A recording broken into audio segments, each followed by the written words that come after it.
Hey, I'm Decathlon Gamer. Welcome back to PCM21 Stage Racer. This is episode 81, and we are wrapping up the Giro today. Race day condition is good for some, not for others. We need to bring the whole team forward. This is one of those intense days that we are expecting fireworks. 138k is all, with 3 pretty massive climbs. The one good caveat about this one that could cause it not to be completely decisive is that the weakest of the 3 climbs is the finishing climb. Negative race day draw have just a +1, but it's at least a +1, so at least we're not in the red. We have a lot still to do to finish the job and finish this race in 2nd place. So I think we need to get everybody's effort up to about a 77, maybe. Hanging out. Dabrowski, go ahead and sit up. The peloton has significantly increased its speed. 15 riders off the front already. And we are definitely going to protect our leaders, Foss, Dabrowski, Goosens. So that means Blickra, Jones, Delay will be coming up and protecting those 3 guys. Blickra is here. Go ahead and get him on 1. Jones is here. Him on 1, and is Delay here? Yes, he is. So they're off on their first climb. All right, so we begin climb number 1, the Paso Gavia, 16k, 8% average gradient. It's a hefty climb, and you gotta believe that this is going to be intense from the very beginning. Ineos now at the front, we're right there with them, but we are not doing the work. We're just sitting on. They are the ones doing the work, and you can see already Blickra, Jones, Delay, Powers fading already here early on this first climb. I mean, there's still 10k to go. We've only gone 6 kilometers worth of climbing, and you have 4 riders that are about to get dropped. That's how intense this race is from the very beginning. Now, I was hoping to have everybody intact over the first climb, and then be down to the 4 guys for the final climb. It looks like we're going to be down to the 4 guys for the second climb, and I'm probably going to be alone for the final climb. 2 riders out the back so far. Powers, Jones. 2 riders out the back, and it's our 2 guys. There's 5 riders off the back, and 4 of them are from my team. That is how atrociously bad my team is. 4 out of 5 riders that have been dropped. Can't get strung out too far, or it's going to start breaking up. So let everyone stay solo for this climb. The 4 remaining guys, that is. So I've got this +1 today. That's giving me an 86 mountain, 81 hills, 78 on the acceleration. That's giving me 80 on the resistance, 73 on the stamina. 73 stamina, not as big of a factor on this one. Peloton did lose some more riders. It's down to 92. Alright, all 4 of us are at full strength. And that's it. All 3 of them are on in 80, which is fantastic. I think maybe just use 1 at a time to protect me. So we'll go off the resistance. A 78, a 79, and a 7. Wow, they are just neck and neck with each other. How about furthest off? Foss is up there in the standings, so we'll try to keep him around a bit longer. Okay, I think we can get over this climb before we address the water situation, and I think we'll have a much smaller group by that point. It's difficult having Ineos 1-3. It's difficult having 3 of the 5 best climbers in the field all being on the Ineos team. There's a reason why they've dominated, not just because Bernal is 85s. It's also the team around him. So far, so good on this climb. The teammates are 15 minutes behind, so they're 0 chance of ever getting back up here.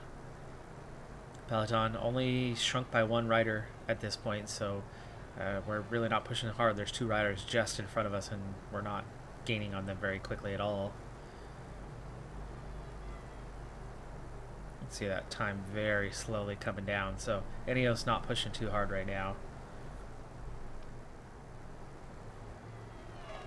7K to go to the top of this 21.5 kilometer climb, 7% on this one. Paso de los Stelvio. And Dombrowski, we have 4K to go to the top. I think he's got enough energy to go get water and be done with it. With this big, long descent coming, it's going to, go fast. And he didn't have to go back very far to get the water. Yeah, that one worked out okay. K1 points were already decided from the break. 4th place in that classification. I'm too far behind Grossschartner. Top 2 on that one. We dropped 40 riders right at the top, so it's down to 57 here in the peloton. All 4 back to full strength. Goossens and Dombrowski a little fatigued from riding protection duties, but that's given Foss and I a little more energy to go for the final one. Little yo-yoing on the descent here, but we're at 50 riders right now. And we're 6.5 minutes behind, so the breakaway is going to win the stage.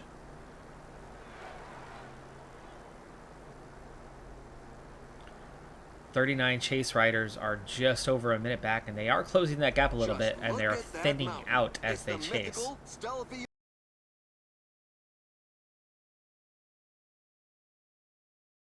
And that group did catch up, 72 riders now.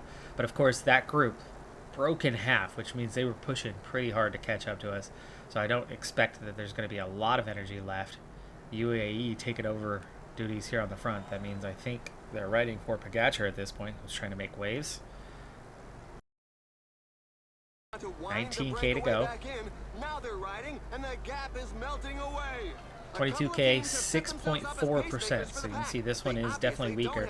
And the 2 hardest portions of this climb are the 2 beginning sectors. The middle is the toughest. We are getting through that intermediate one. But the weakest portion of the climb is the final 5K. Now 70 riders left. And we're almost through that first phase of the climb. We're also catching up to this group in front of us and starting to drop some riders. Dombrowski and Goossens are both beginning to struggle. They're beginning to fade. They're not going to last a whole lot longer. And then Foss, he's still got a bit left. Getting caught behind a rider going backwards, though. Certainly not where we want to be. There's Pogacar. He has moved up towards the front. What is his gap right now? He's 4th at 4:26. Which is a full 2 minutes behind me. But I wouldn't be surprised with 2 minutes to cover. And off the podium, he's got to try something, right? Ciccone, Pogacar, 13.3K, and into this hardest sector. We'll see if Ineos responds. If they don't... Yeah, Ineos not really responding. Hagita also attacking. Dombrowski is already beginning to fade. Good thing we caught that one. Get out of the way, please. Thank you. It's in such percentages that the strongest can create some gaps. And Goossens is going to start to fade. I think Foss, though, can afford to just sit on for now.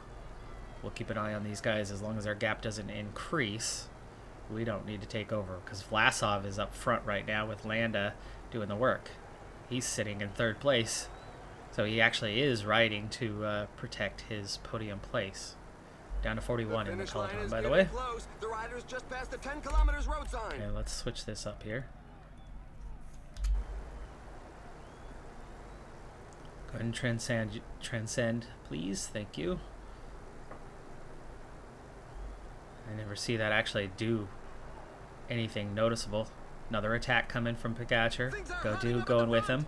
10K to go, though. It's still pretty early in this thing to be doing something major. And Ineos still seems to have it covered. While they still have firepower, let them do the job. 21 left. Group is very much thinning out. Is Vlasov fading? Landa now on the front. No, Vlasov is not fading. There's Bernal and Almeida going for the attack. This is the time, but remember the last 5K are going to be a lot easier. I'd like to go with Bernal this time and then sit on front 3. Pogacar is here. Pogacar not wanting to work. I'm not worried about Bernal going away. I'm worried about others. He doesn't want to work though. That's going to allow 8 riders to come back, but we'll let them do the work because I'm not worried about Bernal.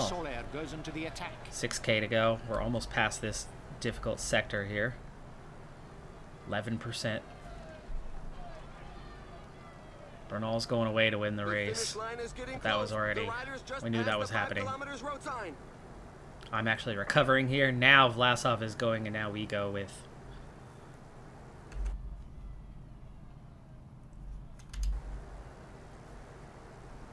5K to go, so we're past the difficult bits, but we don't have a ton of energy here. Can't see what's going on from the right-hand side of the left-hand edge of the road there. 4K to go. Okay, and I think I can attack once this thing starts to go up again, because I'm conserving energy, I'm recovering right now. There's Foss is back. 3K. Alright, here we go. The attack is on. Going clear. Opening the distance. And pushing on. 12-second advantage. Let's see if I can do something with that. 2K to go. 10-second advantage. They've caught me. 1.5K. Foss the only one dropped by that. 900 meters. A solo victory for Soler takes the stage. We're waiting for the Bernal takes second. 400 meters. Sprinting it out. I am going to fade right here at the end. That's Vlasov. Yeah, Vlasov. I'm going to lose a few seconds, I think. I think they're going to give a little time separation, but we're talking about maybe 8 seconds. 9th on the stage. No damage done on that one. But that was, of course, the 8 of them willing to work together to catch me. None of them interested in Bernal, but all of them interested in me. That's PCM21 for you.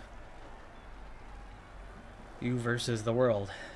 Wow, okay game. 16 seconds for Vlasov. Watch that together, right? He crossed the line at 1:59. But okay. That does close that gap a little bit. 30-second advantage over Vlasov.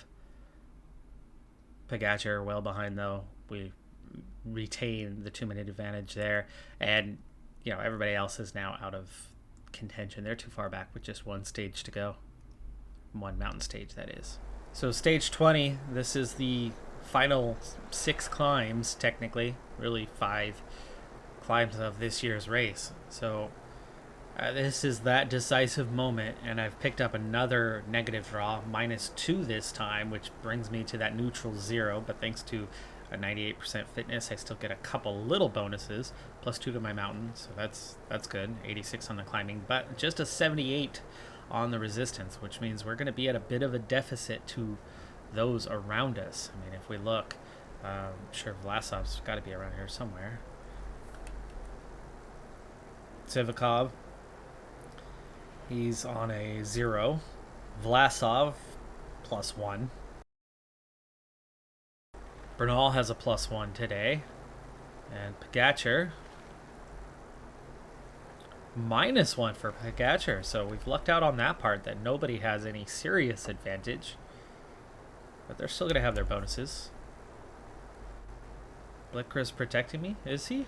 Is he, though? Okay. Sure. Sure he is. We'll be okay through these first 2 climbs. It's climb number 3 where we're going to have to reposition and see who's left and get after it. Jones is already out the back. Yeah, they're not pushing too hard through here, so I'm okay using just a little bit of energy to save my teammates. Keep them around a little longer. Goossens now has taken over at the front. Dombrowski, go ahead and protect Foss. Goossens goes to get water even though it was not yet time. Foss has fallen. He's out the back. There's a mass crash in the pack, That's not but good. It doesn't look too serious. That's not good.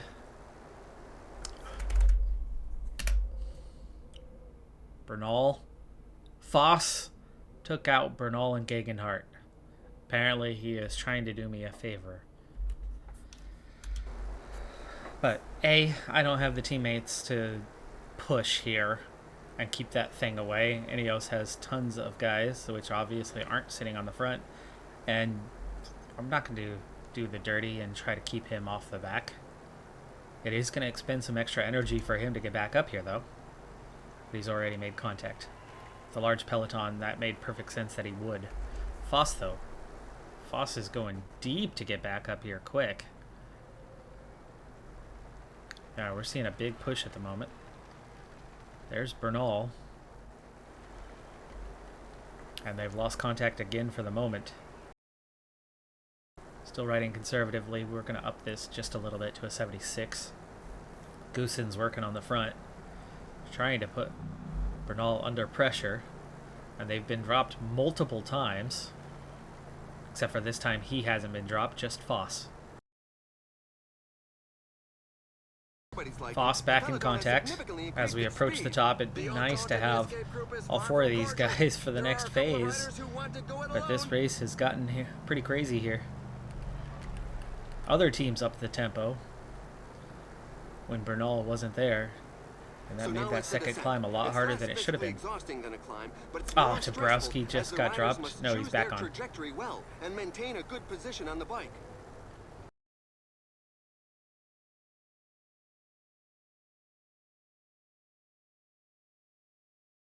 Alright, I'm in good shape. Goossens is in good shape, but Foss and Dabrowski not looking so good.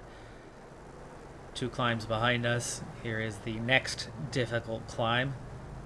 The last 2 aren't as bad, but with the 0 race day condition and the final mountain stage, you'd expect some fireworks, and there absolutely could be changes in the standings. And Ineos, as always, looks ridiculously strong.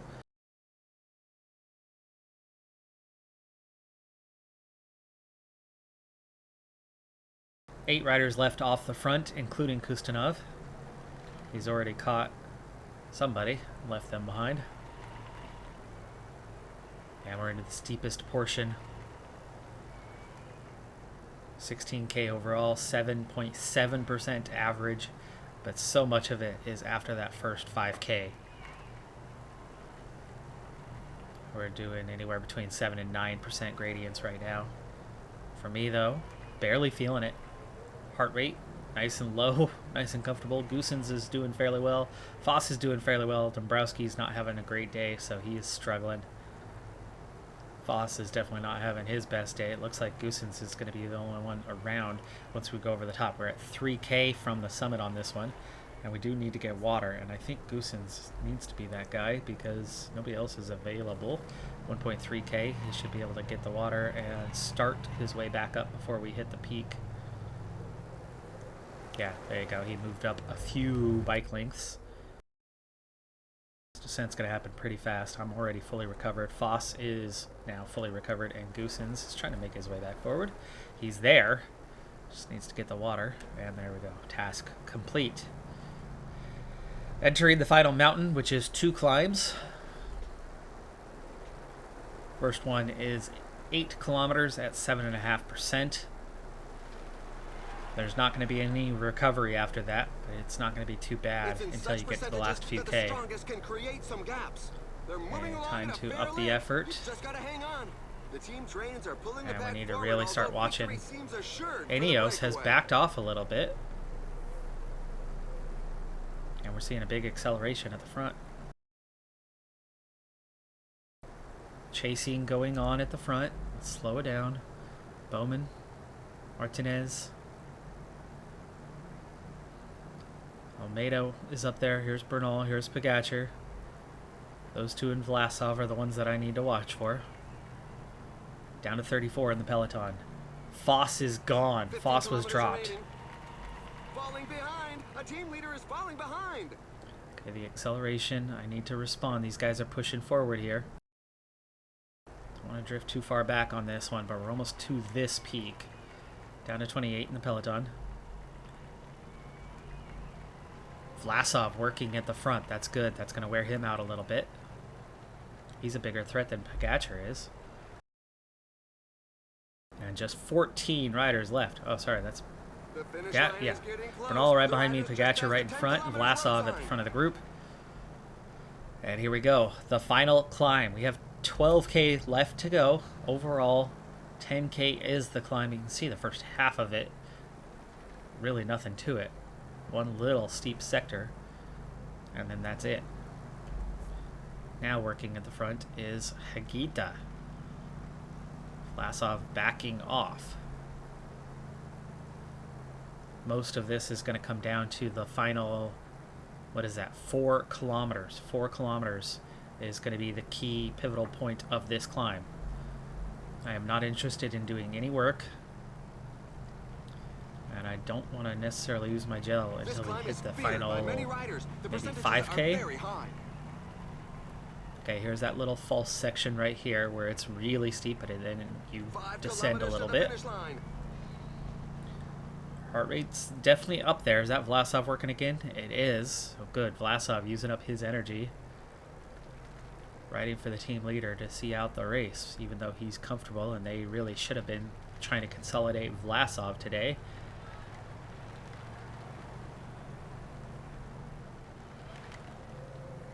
$4K to go, and here it comes. Bernal. There goes Pogačar. And here goes myself. We need to be there with those guys. And we're with them. Front 7 now. Can't see enough of what's going on. They are accelerating again. They are accelerating again. 3K to go. Vlasov's been left behind, so really all I have to do is not lose by like 2 minutes to those two guys. 2.8K.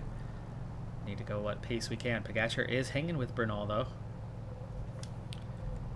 Pogačar is on that -1. Bernal on the +1. And I have gone too deep here. I'm catching Pogačar though. Almost caught him, and we're on his heels. Now we can ride his wheel. There's one rider ahead of Bernal. 1.6K to go. We're a minute ahead of the chasers right now. Out of energy though. 1.3K. Just give it what you can. 48 seconds behind Bernal, but it looks like we have secured our second place here with this performance. Final 400 meters. Well, nobody can dispute that win. Will it get me ahead of him or not? Not that it matters, but it'd be nice to have a podium side by side. And Pogačar gets it, even though neither one of us had any energy whatsoever. But there's that game for you. Better mountain rating for him, I suppose. Bernal takes the stage. Kustinov, who took off and left everybody behind on the base of the Cat 1, the final Cat 1 climb, takes second. Pogačar gets that podium spot, even though he and I cross the line side by side. I get fourth though, and we do in fact secure second place. Vlasov, a little bit in danger of Pogačar behind in the standings, that is, as Pogačar definitely finished a ways in front of him, but that does equal second. Now, we won the Giro before, but that was a really weak start list. This one, insane start list. The 4 best climbers in the world were all here. There's probably 8 to 10 incredible climbers, and you know, we were the weakest team here, period. And I don't have the stamina resistance to really do things alone when you're going against, especially Ineos, that was just stacked with incredible climbers, 3 of the best 5, and then the whole team after that was still 5 more really solid climbers. Competing with that, with limited support. Luckily, Foss was doing fairly well throughout most of this race. Doing that, getting that second place without a fitness peak at any stage in this race, I could have triggered it for this stage. That was it. It was too late otherwise, and we're just trying to save it to impact the tour. But the problem here is it's completely out of sync. So 49 seconds behind, we get same time, and there you go. Pogačar does jump Vlasov for third place. Told you I thought that they should have been riding for Vlasov today to keep third because Bernal had it in the bag. I mean, 5 minutes is the gap here. We weren't catching Bernal. It was about beating everybody else at this stage. Pogačar stays 2 minutes back, but Vlasov drops a bunch of time and slips to fourth place and slips off the podium. Boneheaded move by the AI on that one, but you can also see why they do that, just the way it's coded. Real life, they would have been riding for Vlasov today, and Bernal just, kind of cruising in. They would support both, but ultimately support Vlasov, knowing that Bernal could lose on that last climb. By that point, could lose a minute and no harm done. Where Vlasov was in danger of losing a podium place, had the potential to make it in Ineos 1-2. You ride for him, he's the one who finishes on top, and we're losing close to a minute. That probably would have been enough for the Ineos 1-2 and us third and Pogačar fourth. But that's real life. This is a game. Points classification, fourth. KOM, fifth. Under 25s, of course, is us. It's Kustanov, who ended up in second. Where did he finish overall? 8th. As a team, despite everything, 7th. Entering the final kilometers of this year's race, first thing I notice is that 2 of my teammates miss out on finishing the tour thanks to the time cutoff. So we lost 2 guys on stage 20. That's harsh. That is so harsh to go 20 stages and go through that brutalness and miss out on, the finishing stage and being able to be classified as somebody who finished. Second thing, this thing's in the bag. It's done. This is easy. I finally get a positive race day condition with a +3 where it doesn't matter in the slightest. Go figure on that part. As we approach here now, the finish, I'm going to start scooting forward with 4K to go. That's the end of the breakaway. The pack gave them no chance. None of the favorites 2K to is go. in the bench. And sprint it out. A great win in the sprint of the Gaviria strong takes the men. stage, and we are going to finish just outside of the top We're waiting 20 for the backmarkers who appear in to be fairly 23rd. numerous in this Confirmation of our second place. How happy is the team? Relatively happy. Enough for 60 points of progression, which does get us to the next level. But we are still 1 level away from our next attribute upgrade. So following the year's first Grand Tour, we find ourselves in second place in the World Tour rankings and second place in the Super Prestige. And in both cases, it's following the rider who just finished third, but it's the same podium, just reverse order, as Bernal has himself in third place, and you can see a pretty healthy gap between us and Van Aert, Mark Hershey, and then a very big gap to Matthew Van Der Poel in sixth place. So the three of us are running away with things and quite close to each other in terms of points scored. All right, folks, that's going to do it for this episode on Decathlon Gamer. Like, comment, subscribe, and I'll see you next time. Have a good one. Be safe out there. Bye for now.